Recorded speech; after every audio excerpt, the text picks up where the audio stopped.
Hello, friends. Today we have with us Aam Aadmi Party candidate from Chamaraja, Malavika Gubbivani. Hi, How are hello everyone. you? Yeah, how are you, Malavika? I'm good. How are you? I'm good. So, how's the campaign and everything is going? It's going good. It's good, good. Yeah, Yeah, it's going good. people are ready to vote for Aam Aadmi Party. Yes, they have been waiting for a change. Um, they used to vote because they didn't have a better option to the lesser evil. So now they are kind of opening up to and warming up to AAP. So, tell us a little bit about your constituency, Chamaraja, and what was the reason you choose this constituency? So I have lived in this constituency actually for nearly 7 years, and I've been creating awareness about AAP in this area since the past 3 4 years. And to talk about the constituency, it's a area wise it is like half of Mysore city, but the population is the least when compared to other constituencies within the city. Okay. So we have around 2.3 lakhs voter population, Mm-hmm. and typically the voter turnout has been around 58-60%. I have chosen this because one, I'm familiar with the area. Second, we have a lot of population here who are educated and liberal thinkers, progressive people Mm-hmm. who kind of tend to like our kind of politics and who don't really entertain caste and cash politics. Yeah. You worked for Infosys for almost 15 years from 1996 to 2010 and then choose the path as social worker. How would you describe your journey and experience from 1996 to now? My social consciousness was always there. Things didn't change overnight or something. But whatever I was doing was, small scale and once in a while.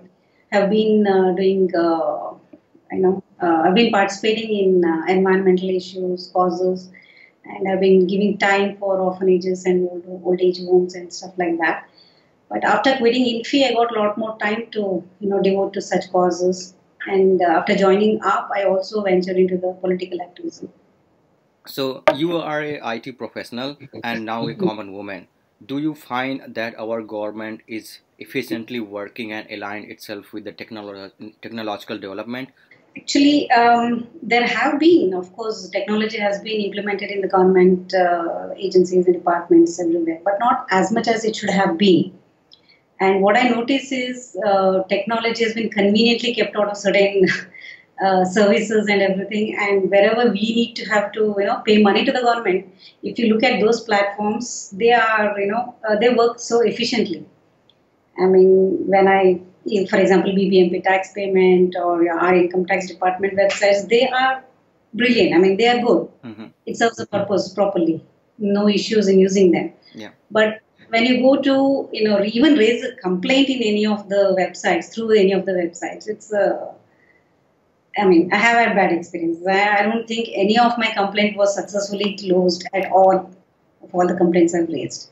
So the will is what is missing actually. We have the talent. We have been providing software for the entire world in many of the areas. Hmm. So definitely we can. For example, like Ashwin Mahesh, you have heard about him, right? He has given so many solutions to government in implementing so many stuff. So like that, we have the brains, we have the resources to get it implemented in a proper way. But the will from the government in certain areas is not there. I myself was involved in one of the projects at Infosys, which Hmm. was about filing an FIR and getting an acknowledgement. The common man should not be harassed to file an FIR, and they should be getting an acknowledgement at least for filing the FIR. This was a kiosk kind of thing where anybody can, without the help of anybody from the police department, you just go and on your own register an FIR and get an acknowledgement. So you don't have to go from one police station to the other and all that. Hmm.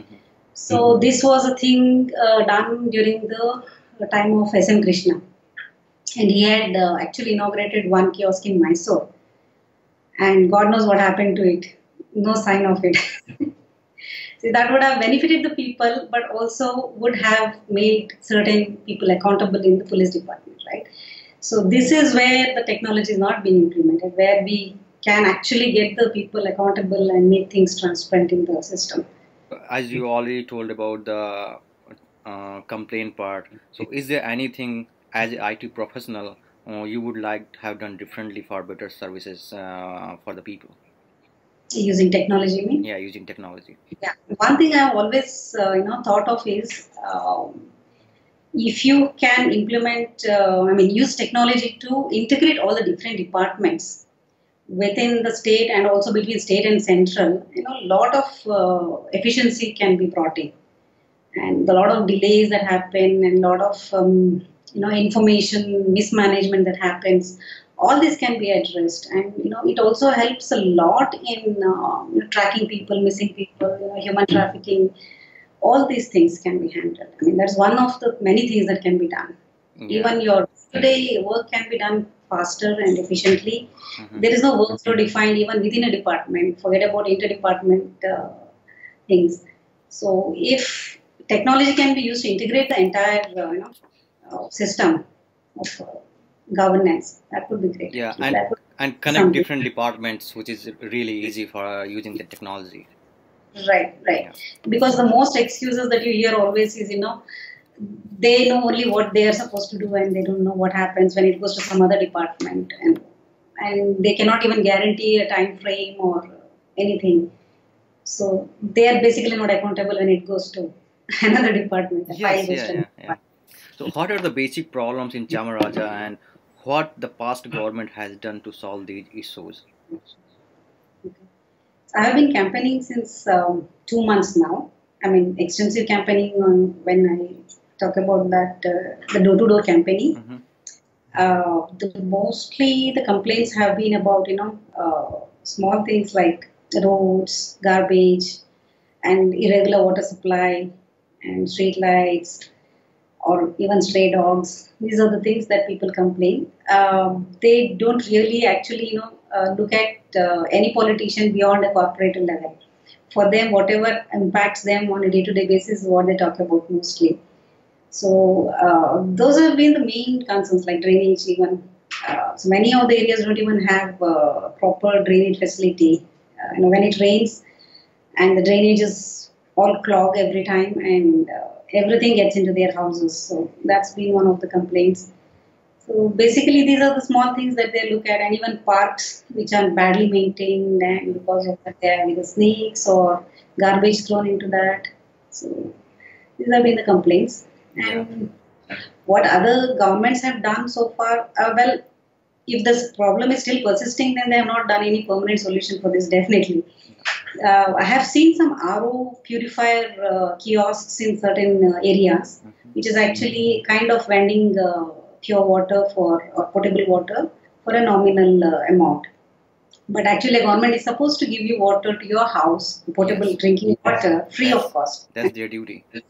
And just because people have been struggling to get water from kilometers away, they are actually accepting this thing as a good thing done by the government, because it doesn't matter if they're paying like $5 or something, they're able to get good water, clean water. But that's not the actual solution. It's just a temporary thing. It should actually be pure drinking water getting into your directly to your household. And like the roads are being done laid, which will last only for one season, Oh, one rain, and then it's again potholes, full of potholes. The state highways are better, but the internal roads are, they don't last long. yeah. Who are your opponent candidates from different parties in Chamaraja, and how are you going to fight these candidates? Mhm. We have three major parties here in Karnataka, as you know. Mm-hmm. One is Congress. They haven't, probably today they have announced, I guess. It is Vasu, who is the sitting MLA right now. And from BJP, they have announced D. Madegowda. And from JDS, it was announced long back as Professor Rangappa, who was ex-VC of the university, Mysore University, and the Karnataka State Open University.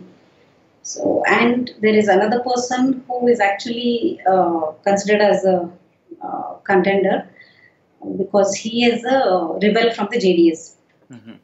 All of them basically here in Chamaraja, there is a dominant community, Okaliga community, and all of the candidates are from that community. And traditionally all parties have been fielding candidates from the same community.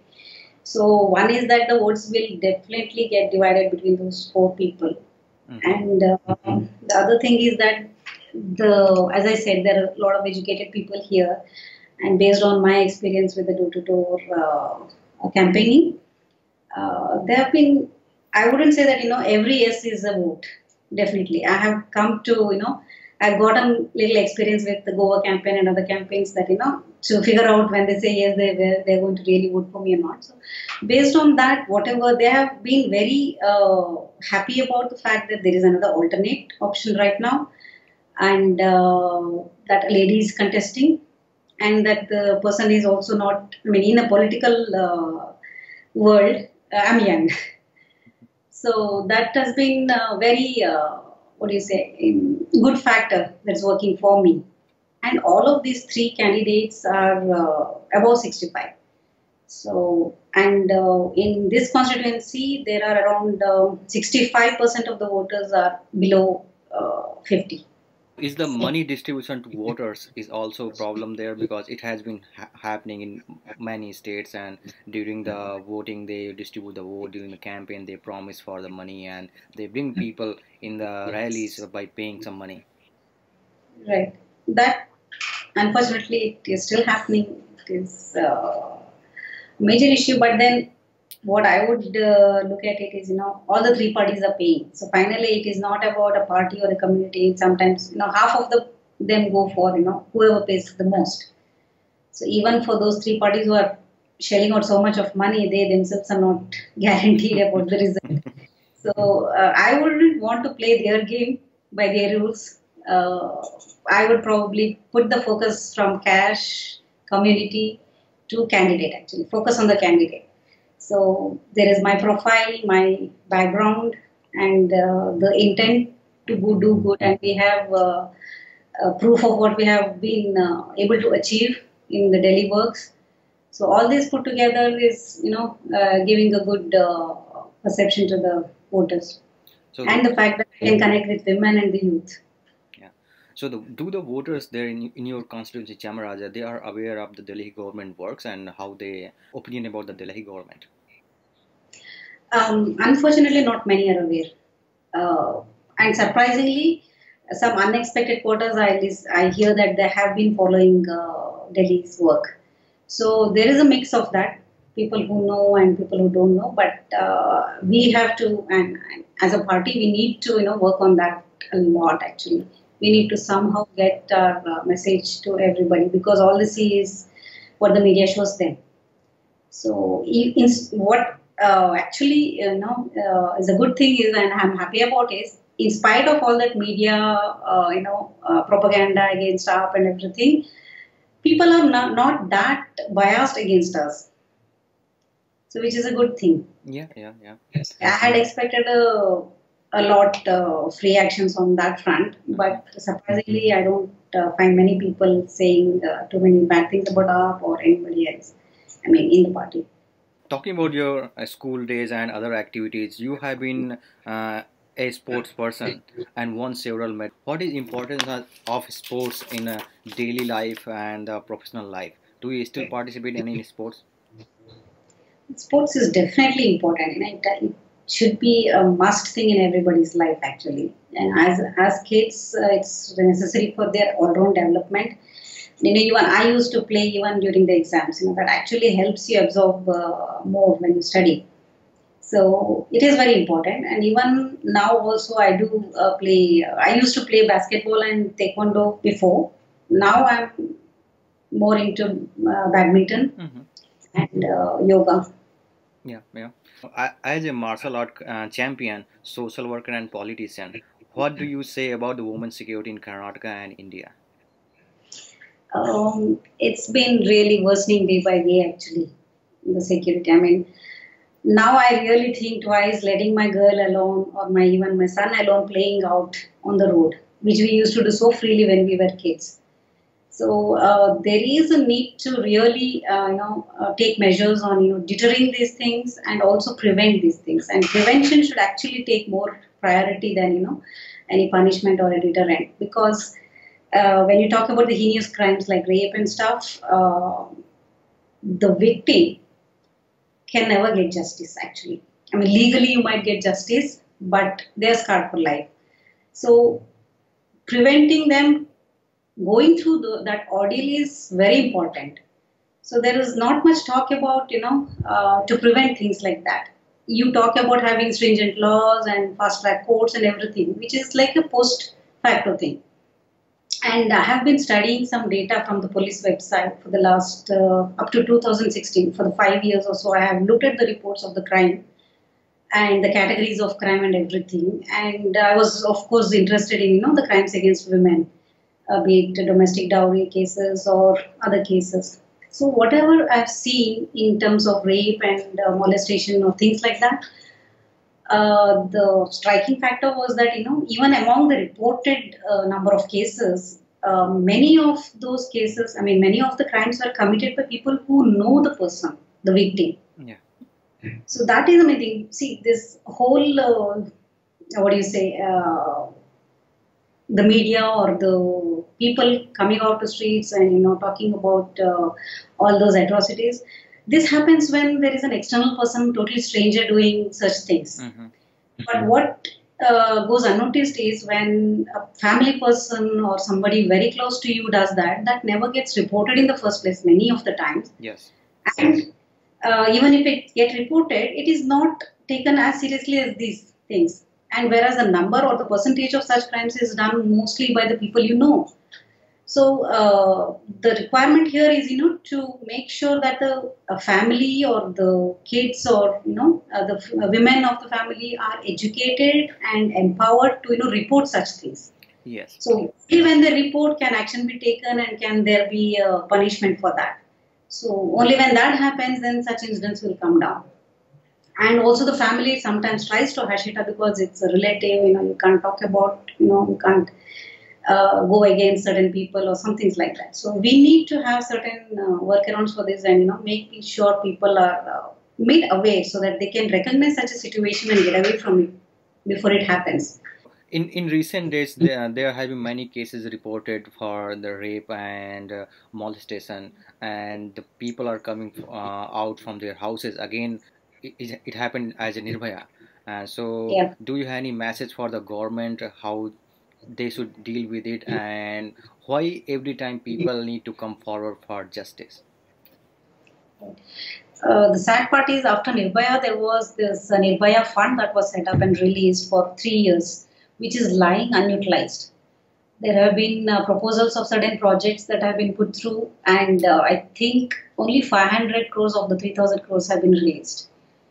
And the rest are pending, I think around 2,250 crores worth projects. They are pending approval or things like that. Or even if they're approved, the funds have not been released. And Karnataka government, I think, has only asked for 16 crores. I don't think you can do anything with that much. Or No. at least, start implementing what the projects that have been approved for. At least that. Nothing has been done. There was talk about one-stop center for, the victims so that they don't have to run around for police, lawyer, and this and that, doctor. So that has not been implemented. So if I get a chance, I think that is the first thing that I'll pursue to get whatever projects have been, cleared, at least get them implemented in my constituency. Yeah. I mean, I don't think we can give any message to the government. We have come out to the streets n number of times. Yes. And this is happening like almost every other day now. It's become, protests have become such a norm now, like the murdering of the journalist or some other person. Even in Karnataka, there was a gang rape case few months back, and somewhere else now. So we keep coming out to the street, and it is everything falls on deaf ears. So it's the people who have to, start thinking differently. And we have realized that we at AAP, that, just protesting, we haven't been able to get anything done. So we have to be in the system to change the system. So people have to realize that and, vote the right person. Why people from Chamaraja vote for you, and what is your agenda for Chamaraja and Karnataka? I have actually 3 things mainly planned for Chamaraja. One is to work with the police department to ensure the safety and security of the citizens, especially women, child, and senior citizens. And the other thing is to, I have got complaints from the youth that they need jobs. So most of the development happens in Bangalore for various reasons, and everybody knows that. So getting the jobs or development outside of Bangalore is something that I would want to explore. And even otherwise, we have so much of local talent. We can have a skill center here, job fairs, things like that. I'll probably work towards that and make sure that there is enough job generated. We have been working on this women's manifesto. Actually, I am very much personally interested in getting this done. For the whole of Karnataka, basically, we want a women-centric manifesto from AAP. So in this direction, we have started a women's dialogue, series of women's dialogue. So we just had one, and one more is scheduled. So this is going to go on even beyond elections. So whatever points we collect up to elections, we are going to release that as a manifesto for specifically women.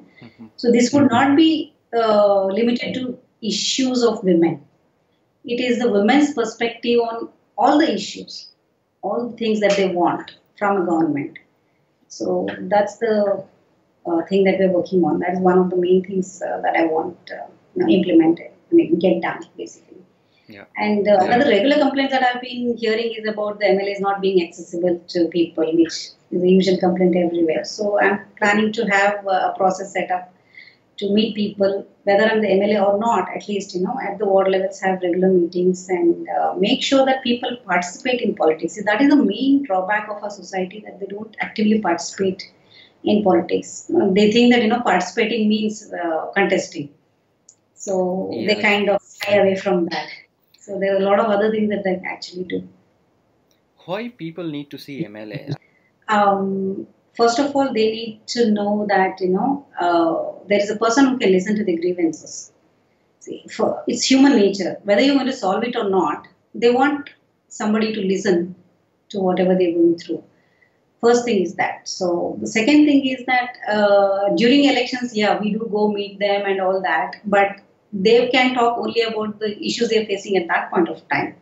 So you never know what happens tomorrow. There could be a new issue. Then where do they go? Meeting an MLA is the only way of, ensuring that, see, MLA should be actually the first point of contact because he is a people representative. Departments come later, actually. I mean, there are systems in place and the whole bureaucracy should work fine, but if that doesn't work, then the MLA is the first person to contact, right? I mean, they have to come and complain to the MLA that certain department officer is not working or is not doing the job.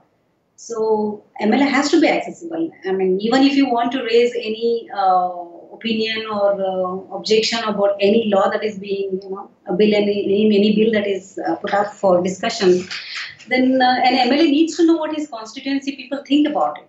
So without knowing the pulse of the people, how can you actually, participate in the discussions or debates? Yeah. So there is a need to keep in touch with people. And how do you manage your campaign and what are your campaign strategies? Well, I have a small core team with campaign managers and media team and a few of the volunteer team and ground level volunteers. I have a few people there. So with this team, I'm managing everything. At AAP, we don't have much of resources or funds. Yeah. So with whatever we have, we are making do with that. But I have a fairly good team. One is that. The other thing is, one is to let people know that I'm contesting. The knowledge that, I'm there as another candidate is very important because it should not be the case that, at the end of the elections, they didn't even know that I was contesting or I would have voted for you kind of situation.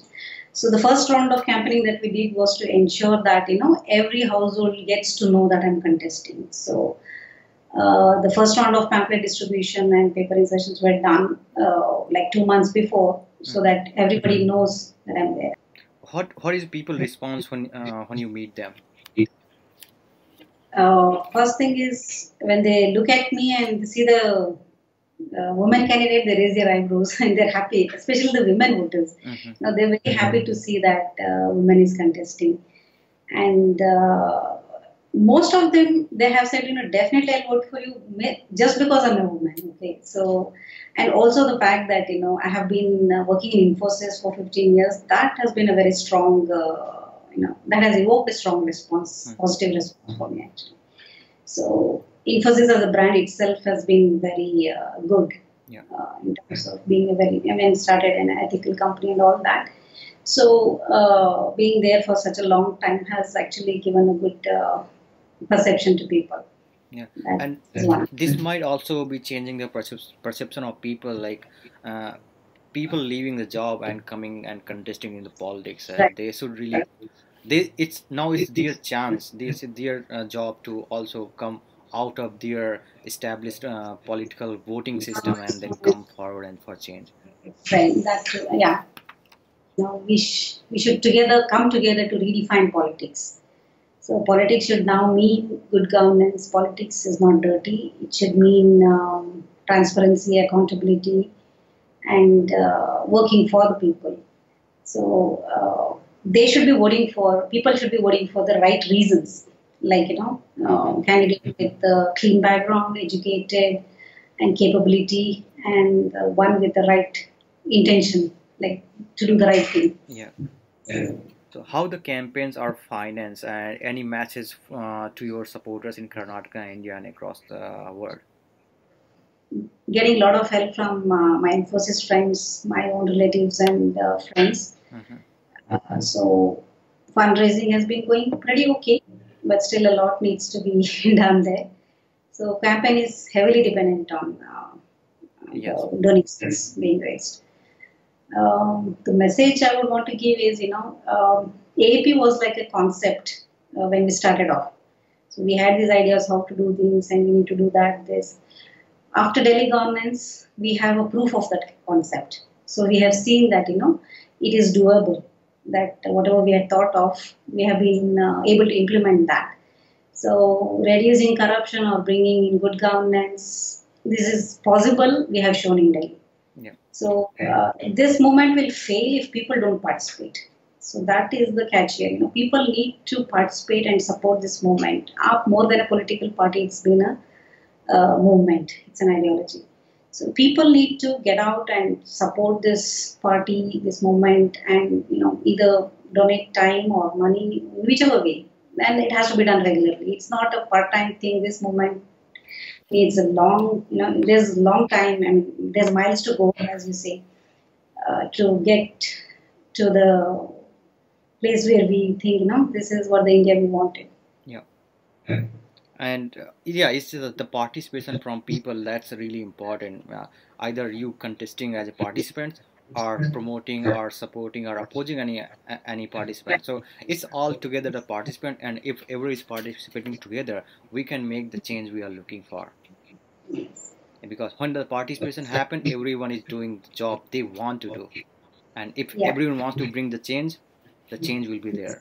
As you have seen, Malka is fighting from Chamaraja, and she has been she worked for Infosys for 15 years, and you can go through her profile available on candidates.aapkar.in. You can also donate for her by going online at donate.aamaadmiparty.org, or you can find her donation link available on candidates.aapkar.in.